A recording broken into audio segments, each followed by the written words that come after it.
to our third edition of our new Matthias Meets format. How are you in these special lockdown times? Well, as you said, it's a special lockdown time. I think it was fun for the first couple of months. It's getting a little straining now. But I think considering to what's happening out there and what other people are experiencing, I think I'm good. I'm fine. Okay, yeah, we are lucky actually. So actually we have known each other already for many years, Jan. So because I thought about where we really first met, and I think it was in the Sport Scheck building nearby Munich for the first time, where you just have started as a CDO at that time, I think. But maybe on top of that, and since then, maybe you can introduce yourself for all the ones who are watching. So a little bit about where you're coming from and where you're heading to at the moment. Yeah, I think you're perfectly right. I think we met something like 4 years ago when Sport Scheck was considering growing its marketplace business, and we decided to do it with Tradebyte. Not to bore anyone, I think looking back at my history, I've basically been building companies and business models for the past 20 years. I started out in consulting, did some strategy consulting back then with the Boston Consulting Group before moving into e-commerce in 2000. I supported the Zoo Plus team back then from 2000 to 2003, sort of building e-commerce infrastructures in Germany.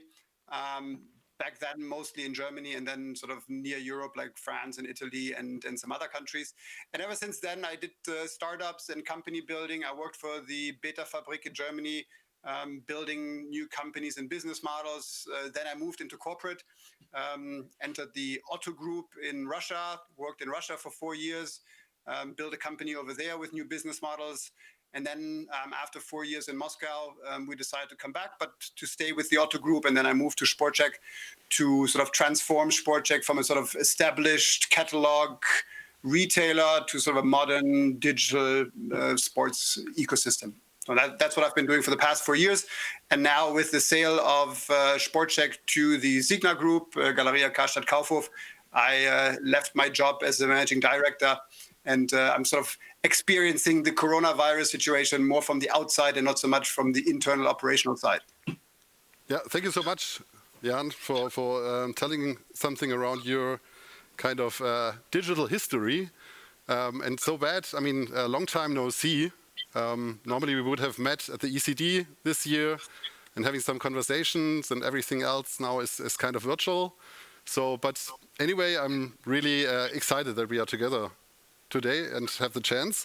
I don't know if you already watched one of the Matthias Meets before, but for everyone watching this now for the first time, I quickly run through the 3 elements, being the kind of core constants, so to speak, of all Matthias Meets conversations. And the first one is the antithesis, where we are talking about, we're discussing a little bit around, where we discuss also certain, let's say, controversial statements rather. And then we have, as a fitness exercise, we have the Speedlane, where we and you have to decide, where you decide immediately and spontaneously between kind of 2 terms. And then we have, last but not least, in the end, we have the big 3, where we both share our thoughts on a topic or a challenge and present our kind of 3-to-1 related to it. So should we go on, Jan? Let's take the antithesis from our conversation. And actually, I was looking back at what you just mentioned, that your kind of retailer activity, also transforming a retailer into this platform model. And I think you also at that time had been facing a lot of conversations and discussions around how to do it. And we choose the antithesis, which is platform assortment risks my retailer brand. Meaning that in the moment when I kind of integrate third-party articles, assortments, and brands, of course, this could also harm what I have built up over years when it comes to my retailer brand. So maybe to start with that, Jan, what is your perspective on this thesis? Well, it's an interesting topic because, as you mentioned before, I mean, at Sport Scheck, we've been hands deep into the marketplace business, and coming from being a sort of regular retailer and then deciding to launch a marketplace model. Of course, you have these considerations, and you think about it. What does it mean for you once you do this? And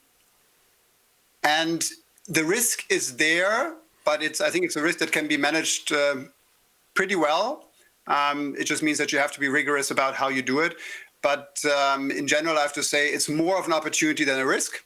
And if you want to, we can discuss these opportunities and risks in more detail. Yeah, I mean, what have you seen along the way in terms of discussions? I mean, you know, a retailer brand kind of shapes its awareness, yeah, of how it is received in the market and what is maybe also connected to a brand. So at that time, Sport Scheck maybe was connected to certain kind of range of assortment, you know, where you are the category killer and maybe also a certain kind of price segment and all that stuff. And so when entering the platform business, of course, this changes. And how had there been also discussions around where do we want to extend our assortment, where want to be allowed to maybe also have additional drop shipment availability via partners? So what kind of, you know, perspectives did you consider at that time? Well, I think that the key question comes to, I mean, first you have to define your strategy and understand what it is that you want to be and how that marketplace model fits into your being a retailer or being whatever you define in your strategy. And of course, on the one hand, looking at, for example, at Otto, you can simply decide that you want to be a platform and you want to be as big as possible, and you basically add everything to your platform that you find, and every retailer or every partner that you find can connect to it. Or, and I think that's what we did at Sport Scheck, is we defined our customer market or our sort of future target differently, and we said that we want to be the meeting point for sports. So in that case, we already decided that when it comes to adding players to the marketplace, it would be around this vision. First, it had to be players that were very sport connected. So we didn't want to start adding frying pans or toasters or whatever to the marketplace, which is what other people do, right? I mean, you could have the strategy and saying, okay, I have a customer connection and these customers also buy frying pans and toasters. So we could also sell them frying pans and toasters, right? And you would probably even end up doing that. But the question is, what do you want to be and how can you be authentic? And I think here every retailer has to find his own way. We at Sport Scheck decided, no, we want to be sports. We want to be in the sports category. So we only added things which were in the core, but also around it, right? I mean, we started with products. And of course, we started adding products from new partners, which we didn't buy. We started adding products to the marketplace from existing partners, product ranges where we decided that we don't want to buy them directly in wholesale, but we want to open the marketplace for our partners to sell these products anyways. But we also looked into new categories, which was something of an opportunity for us, like, for example, food, right? I mean, there's sports nutrition. So we extended the marketplace in those areas. So we had a discussion, of course, okay, what is it that we want to be? But once that's defined, I think you set a very clear framework for what kind of partners do you want to have on the platform.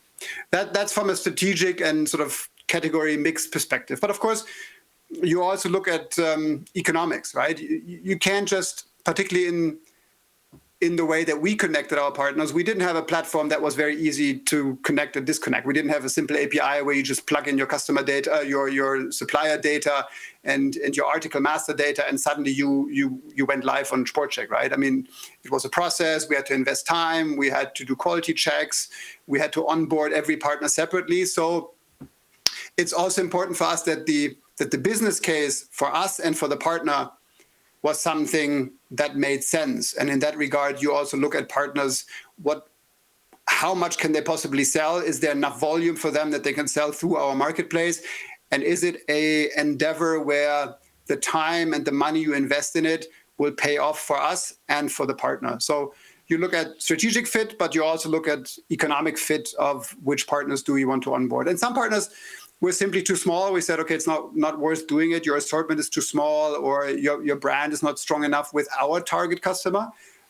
So we had a very rigorous sort of selection process of who we wanted to connect to the platform and who we didn't want to connect. Okay. Did you also let's say thought about some pilots for really new areas and just letting the platform or the consumer behind decide if it's fitting?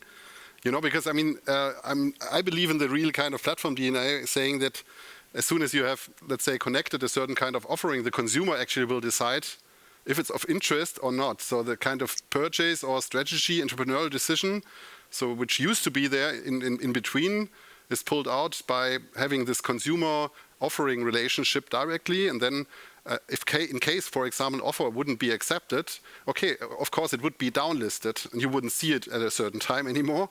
And an article which is really kind of high demanded, it would be great rated and therefore would be uplisted. So it's a kind of, automatic platform thing, which kind of used to, or is in place for many marketplaces already. But how did you look at this kind of platform as an instrument? Well, I like the approach. I think there's two sides to it. One is that we were starting out, let's say 4 years ago, and we had so much potential in, at first, just adding product to it. So not going into crazy categories, because we knew that our customer, we had a good understanding of who our customer was and what they wanted. And there was so much opportunity in simply staying in that area that from a business perspective, it made a lot of sense to not try things where you say maybe, but rather go with where okay, there is a business there and we can sell and we can grow it and there's profitability in it for us and for the partner. The second thing is, I think once you move to become a platform that has a very strong API where processes and onboarding is very automated, where the cost of trying is very low, I think then you're in an area where you can say, okay, let's just do it, right? Let's just try this out. As long as you're in a process where it's a lot of manual work, you have to test the processes behind it, you have to do lots of quality checks, you have to do the technical tests, you have to do customer service tests, you want to test the supply chain, you have to send out the parcel, see if it arrives, you see the returns. So there is a certain investment that you have to do to onboard a partner, and that investment is not just only on the marketplace side, but it's also on the partner side. So they have to understand and know how a marketplace works, they have to have the operations, they have to have the team, they have to have the mindset.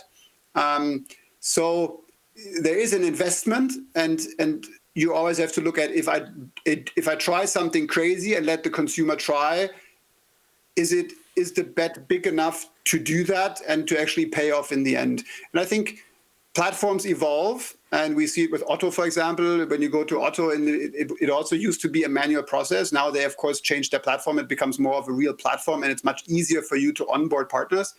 Where the processes are more automated, the cost of onboarding a new partner is low. Yes, you can do all this stuff, and sort of the risk versus return is probably there. But for us, we weren't as sophisticated in the marketplace business from a technical perspective to get into that phase in the time that I was there.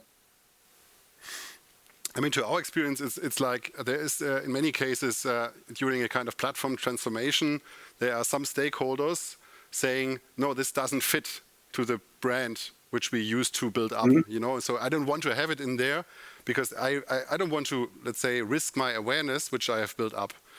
So the question is also for I mean, you now stepped out, so maybe it's pretty easy to give an advice for others who just want to enter the platform business. So where would you implement the decision whether a partner, so given we have an automated and pretty lean setup in place, who should actually decide on platform assortment?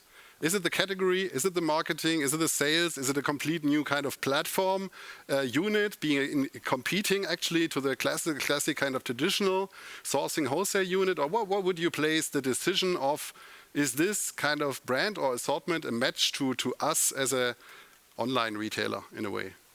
Well, the funny thing is, and I think you mentioned this sort of a traditional organizational structure, right? Where you basically say, okay, someone has to be in charge, right? Someone has to make that decision.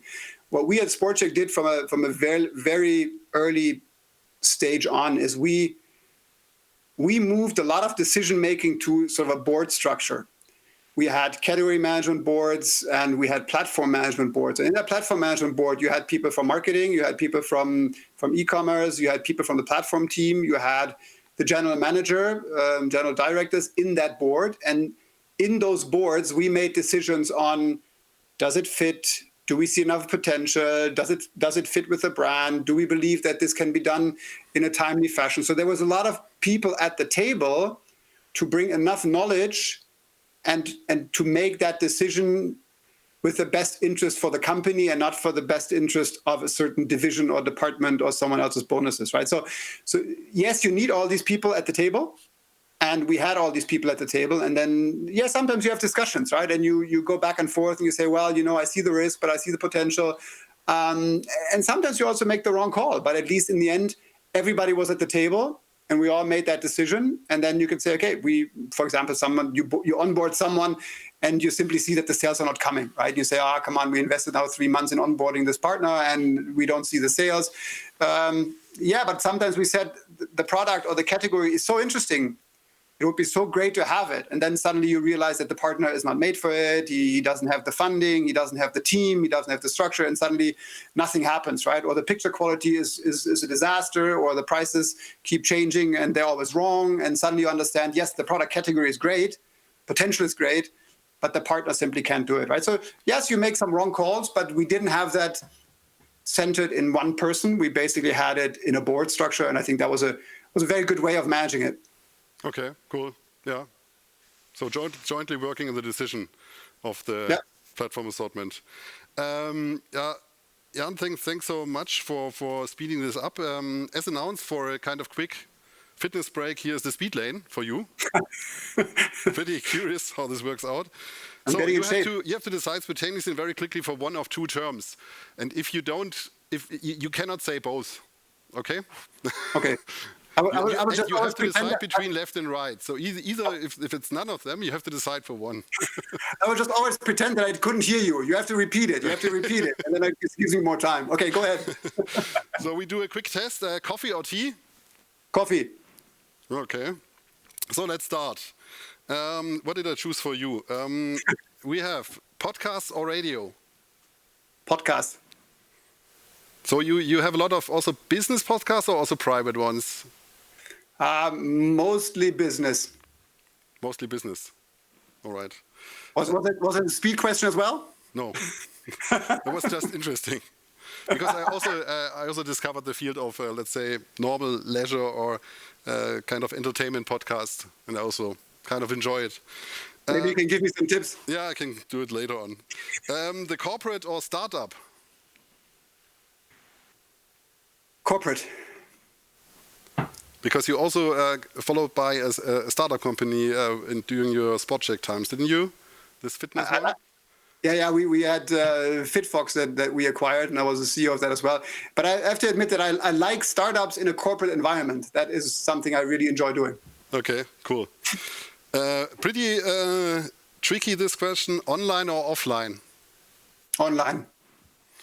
Hunter or farmer? Hunter. And now another one, which is especially for me, dog or cat? Dog. Yeah. Because I mean, there are people who just love cats, and the others they just hate cats. This is all kind of left or right. Cats are too smart. Yeah, right. I see it the same way.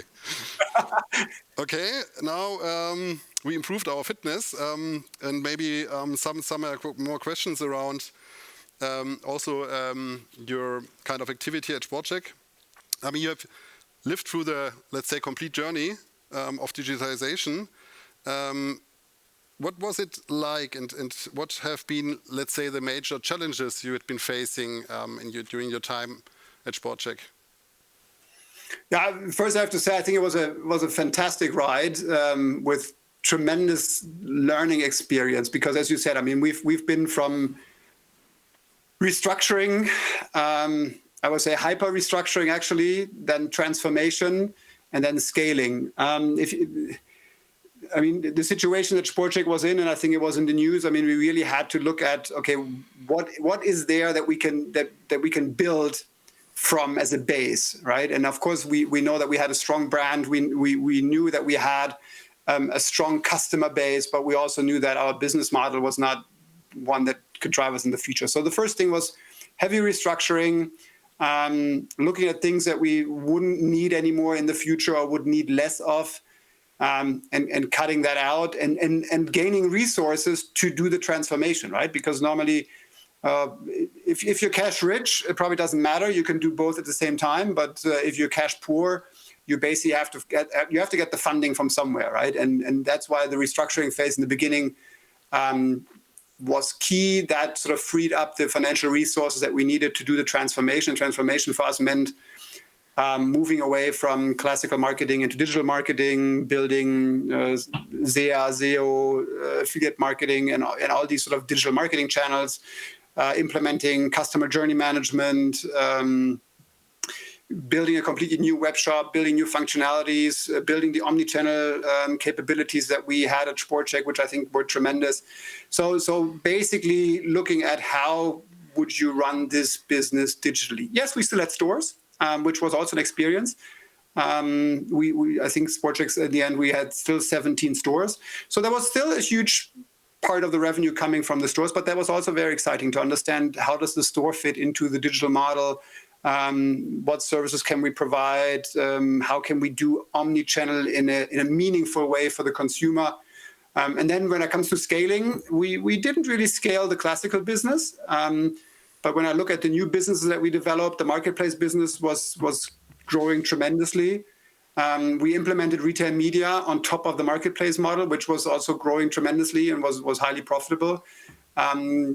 We acquired fitfox, which we integrated and want to integrate into the marketplace model. So a lot of new business model development, lots of scaling, transformation, restructuring. So I think it was a fantastic case when you look at German retail to basically see all facets of what does it take to drive retail into a transformation and into a scaling period. Mm. I like this idea of what you just presented in terms of, you said this kind of cash issue. So what would be your advice? I mean, there should be players out there who kind of fight to survive currently. Yep. On the other hand, most of them, they fight to survive for a reason, which is basically maybe that they have to adjust the business model and they actually have to start newly in parallel to this kind of, survival part as a kind of tandem to do it in parallel, as you just mentioned. What would be your advice for all this, making this happen, to manage everything of the existing business and in parallel building up something completely new or transforming it? It's a question that is difficult to answer in the sense that I believe we're past the point where one strategy fits all. And I think we're way past that point. I think every company has to really look into what is it that I have? What are my assets that I really believe are unique and strong? And what is an offering that I can provide against a fierce competition, particularly in the platform world where competition is not within your industry, but probably even coming from outside industries. And how can I build on that? And I think that is nothing that you can look at somebody else and say, oh, I think we should do it like this, or we should do it like that. Where, for example, from 2000 to 2010, well, everybody thought that, well, if I do e-commerce, I'm going to be safe. Well, I wouldn't say everybody, but many should have done it. But then the next thing was omnichannel. Once we do omnichannel, then we're going to be safe. And it's not enough. In the end, you have to ask yourself, what's the offering? So the question is, you have to look at each company individually. And I have to say, honestly, when it comes to the wholesale retail model that I see out there, also in light of all this direct-to-consumer business that's happening right now, I don't see a lot of wholesale retailers that are going to survive this period of COVID. And I think they wouldn't have survived it even without COVID. It would just have taken longer for them to realize it. Because you can only transform if you have something that you can build on, whether it's content, whether it's product, whether it's customers, whether it's service. You must have something that is superior to what other players have. Otherwise, you can't transform. Then it's better to start from scratch, right? Because you have nothing. And the question is, do you have enough cash to do something from scratch? No, because you're also limited by infrastructure that you have, whether it's people, whether it's technology, whether it's stores. You have all that burden, so you're much worse off compared to someone starting from scratch with just cash and building it from scratch, right? So I don't see, and I think it's people tell me, oh, this is sort of this online fantasy bubble that you have, and it's all this e-commerce stuff. Despite that, I think there's a future for stores, but I don't see that the players today will be the ones or will be the players of tomorrow. Okay. Great statement. I mean, regarding the thing you just mentioned in terms of end of wholesale, I think you once stated at the ISPO this crazy sentence, which is, will the D2C business be the end of the wholesale business? Yes. Yeah, I'd like to have your perception on that. So is it still a hybrid in 10 years from now, in 20 years from now, if you do it properly, or how's the target picture? Well, it's kind of. I had a conference yesterday where I sort of reiterated that point, and of course the question comes up again. So, do you really believe this? And I said, well, I believe it to probably about 80 to 90%.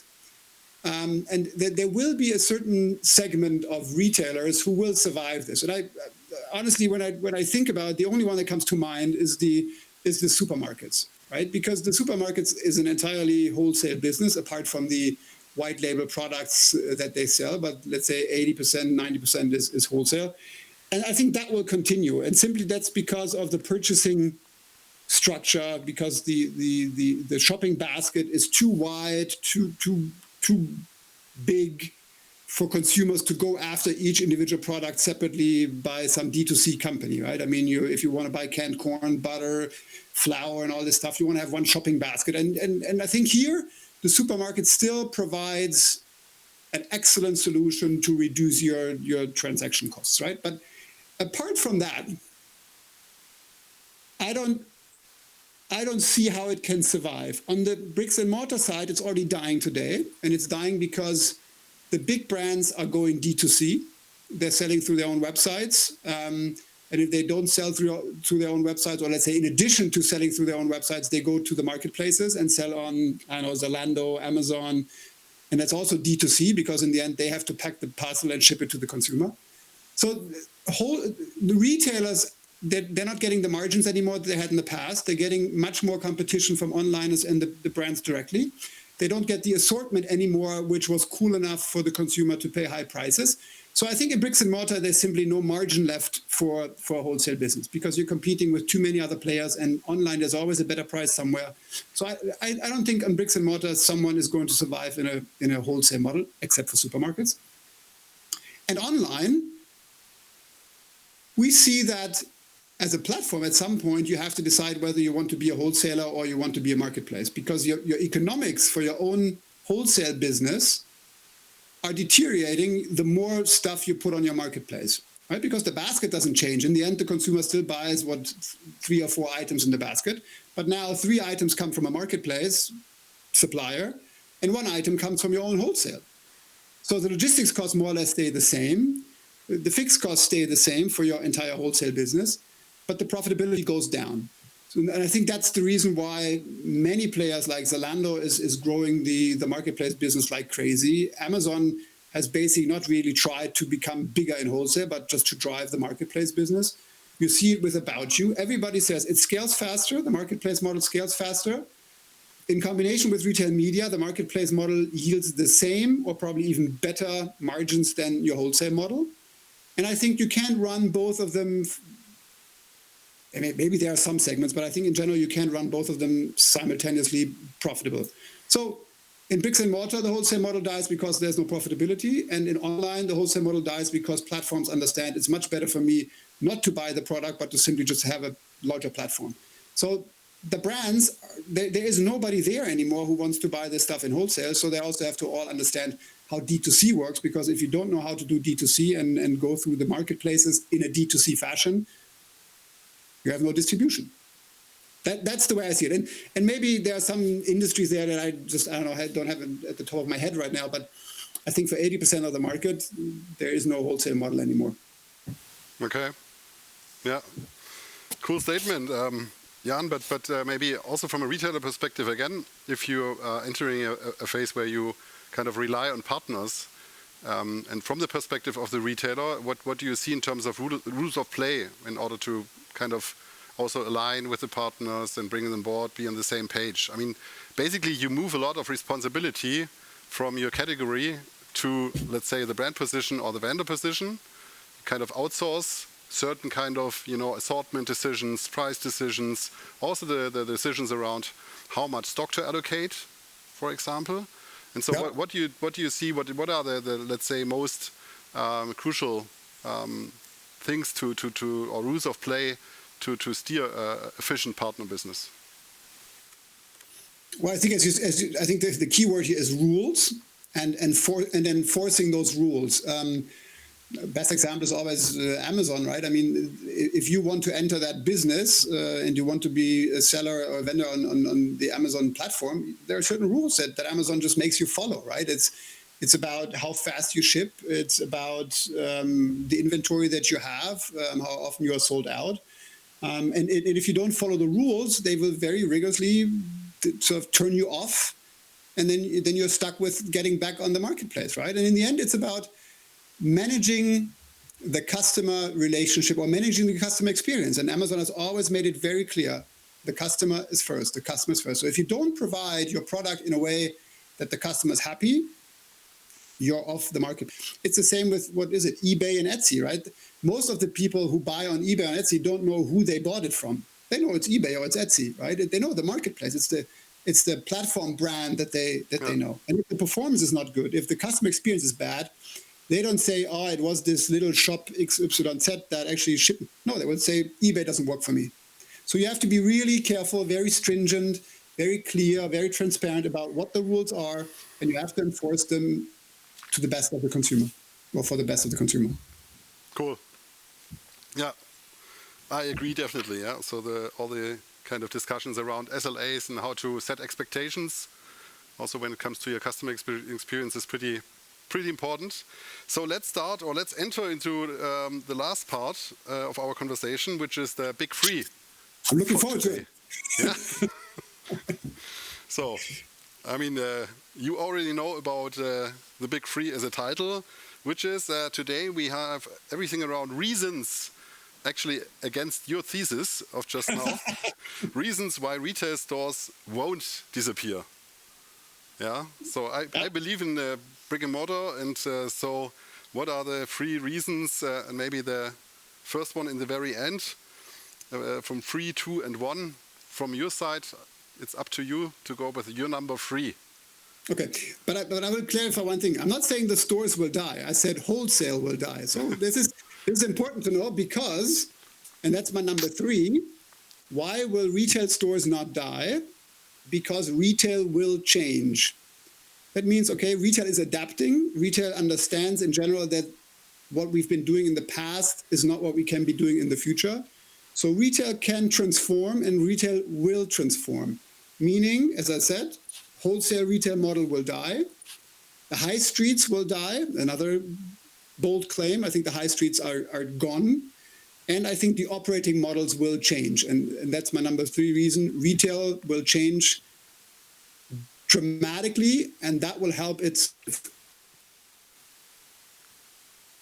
Okay, there was just a short interruption these times. But you mentioned the high streets will die. Yeah. Okay, so but all the high streets are now actually occupied by direct-to-consumer brands, or most of it. Yeah. And so this will continue. Huh? Well, but the big brands also understand now that digital is a much bigger play than keeping the stores, right? I mean, we see all the big players now have started online. They're pushing online initiatives. Look at Adidas, look at Nike. Their online sales are going through the roof compared to what they do in retail. So they also understand that the digital business is here to stay. It's not just an add-on to my retail business, to my stores. It is probably the key business for the future. If you look at Nike now, basically Nike has killed the entire sales organization in Europe and probably all over the world, because they simply say, we don't need sales anymore. We do D2C. We do D2C in a digital way on marketplaces. Yes, we have some stores, but I still believe these stores will be very, very different from what we have today. These sort of monotonous high streets where it doesn't matter which city you go to, it's always the same big stores. I don't think there's a future. And if you go to London now, the high street is dead. That could be because of Corona. Maybe it's coming back. I'm proclaiming and saying the high streets are not going to be the same as they are right now, or what they were before Corona. Okay, I mean, so interesting the talk with you. I forget to go through the big three actually. So my number. But it was still number 3. My number 3 is the inspiration, actually. So the reason is let's say, the inspiration you will receive by being in the high streets and by looking left and right, by wandering around, and maybe also watching other people which are just shopping, and just get your inspiration by either watching, in the stores or other people. So I think this is still something what we didn't kind of solve fully when looking at the online segment. But tell me something about your number 2. Number 2 is retail will become part of a bigger context. I think what we've been experiencing in the past now is this sort of value chain model where where buying is a separate experience, right? I mean, it's like you go to a store because you want to buy something. I think buying will become much more casual. It will become much more integrated into other contexts. For example, if I sit in a cafe and I see a nice glass and I say, oh, these glasses are great. Yes, you can buy them on our website of that cafe, right? Or you see a waiter wearing something cool. You can say, well, I love your sweater, because you can buy this on our website, right? It becomes integrated into other experiences where what you see is also what you can buy. Of course, you have the supermarkets where you go to buy butter and stuff like that. That will always remain. But to get inspired and to experience the product and then buy it will play a much bigger role than having a store which is separated from the experience of using the product and using the product in a setting where you actually connect other things with the product than just getting a physical product. So I think retail will become part of a new context, and that will be a reason why retail survives. It will be a different type of retail. Okay. So I quickly have to go over as the time is running by. So my number 2 is human sense. Actually, I just looked it up because, I mean, you have the 6 sense elements being see, smell, taste, hear, feel, and sense of balance. Yeah. And actually, digital, you can make it with maybe a see. You can catch up with the see one. And of course, in some cases, with the hear one, if you go with videos or with any animation. Everything else you will miss. And so this is, for me, this number 2, why retail stores won't disappear. And that leads me directly to my number 1. Okay. And that combines exactly your number 3 and number 2. It's simply because I believe as humans, we want to have stores, we want to touch product, we want to feel, we want to smell, we want to be with people. And that's the key driver for me, because if that was gone, you wouldn't have number 2 and number 3. Then you wouldn't need retail. The number 1 reason why retail will survive is because humans love it. We love going to stores, to smell stuff, to be there with friends, to experience it, to touch it. I think that's something that's so engraved into us that this will be a reason why retail simply will survive. So this is your number 3 and number 2 is my number 1. So basically also my number 1, because my number 1 is experience. Yeah. And I combine all of that because I think humans want this. We want this experience. And I think that should give all hope to say, because the human being wants it, we just have to provide it in a way that the consumer loves it and it's an experience for him and it makes him happy. I think then retail has a chance. And I think also, especially in these times, you notice what you're missing. Yeah, in terms of, let's say, getting to know other people, just entering the city, going to a cafe, to a restaurant, and then just having this whole kind of city flair and lifestyle around. And I think this is something what is pretty much connected to everything around retail stores and so on. So thank you, cool. Jan. This was really a very nice, cool exchange. I really enjoyed it. I wish you all the best. And let's hope that we are back to normal soon and we will meet here in the ECD in Munich or wherever for the next time. See you soon. To all of you watching, thank you for your interest. Definitely, I very much hope that you have enjoyed this special time with Jan and me. And I hope that although being virtual, we were able to deliver a little piece, at least, of our beloved ECD spirit. And I'm looking forward to having the next Matthias Meets together with Marcel Brink-Göpke taking place next week. Thanks to you once more. I wish you all a successful day and, of course, stay healthy. Thank you, Jan. Bye-bye. Thanks for having me. Bye-bye, Matthias.